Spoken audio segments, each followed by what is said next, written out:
Assalamualaikum warahmatullahi wabarakatuh. Perkenalkan, nama saya Alfira Septiani, NPM 1804041010, jurusan Ekonomi Syariah, kelas G, mata kuliah Manajemen Keuangan Syariah 2, dengan dosen pengampu Ibu Jumaroh SEI MSy. Dalam video kali ini, saya akan memberikan sedikit penjelasan mengenai laporan keuangan.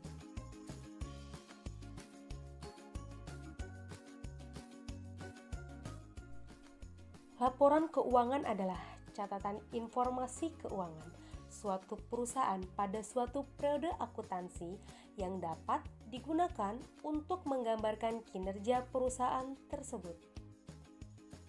Adapun tujuan dari laporan keuangan ini.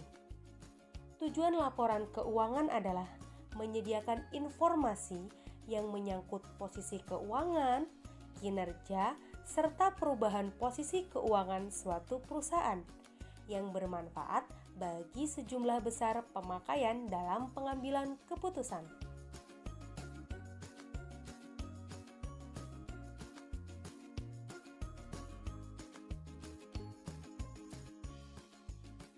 Baiklah teman-teman semua, tadi kita sudah tahu ya, apa itu laporan keuangan. Sekarang kita harus tahu juga apa itu usaha bidang jasa. Usaha bidang jasa merupakan jenis usaha yang menjual jasa seperti tenaga, ilmu, dan juga keahlian dalam bidang tertentu yang mana kita akan diberi upah sesuai dengan jasa yang telah kita lakukan.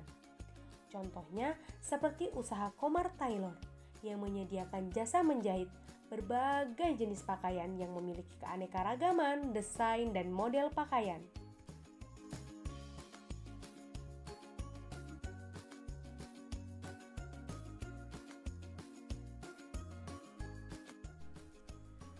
Syarat yang pertama adalah mempunyai buku kas pengeluaran atau pembelanjaan.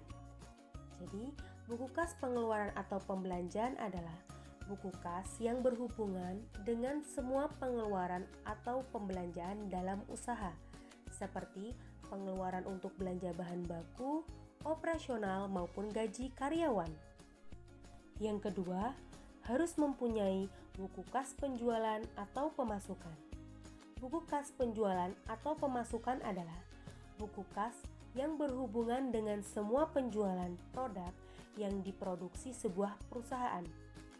Buku kas penjualan berfungsi untuk mencatat dan mengetahui semua uang pemasukan atau penjualan yang telah didapatkan. Yang ketiga, buku kas utama.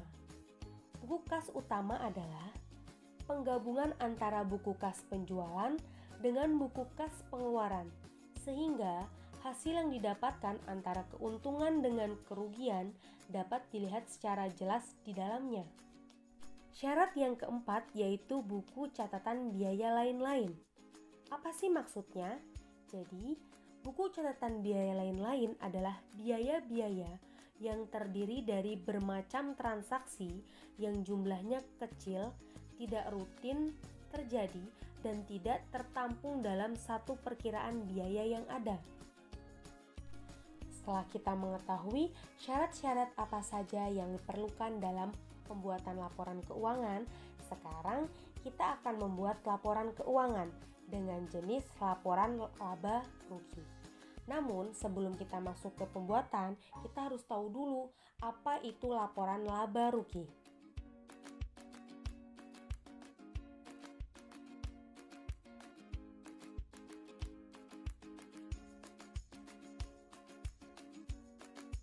Laporan laba rugi adalah bagian dari laporan keuangan suatu perusahaan yang dihasilkan pada suatu periode akuntansi yang menjabarkan unsur-unsur pendapatan dan beban perusahaan sehingga menghasilkan suatu laba atau rugi atau bersih.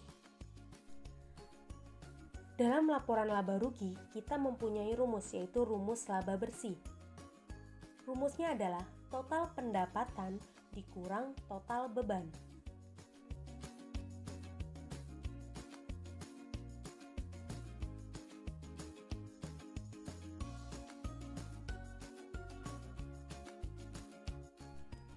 Komar Taylor, laporan laba rugi untuk periode yang berakhir tanggal 31 Desember 2020. Yang pertama kita tulis adalah beban pendapatan, yang di dalamnya ada pendapatan jahit, pendapatan lain-lain. Yang kedua yaitu beban usaha, yang di dalamnya ada biaya gaji karyawan, biaya perlengkapan, dan biaya lain-lain. Oke, untuk pendapatan jahit sebesar Rp19.200.000, pendapatan lain-lain sebesar Rp500.000. Untuk mendapatkan jumlah pendapatan, yaitu dengan total keseluruhan Rp19.700.000 didapatkan dari Rp19.200.000 ditambah Rp500.000.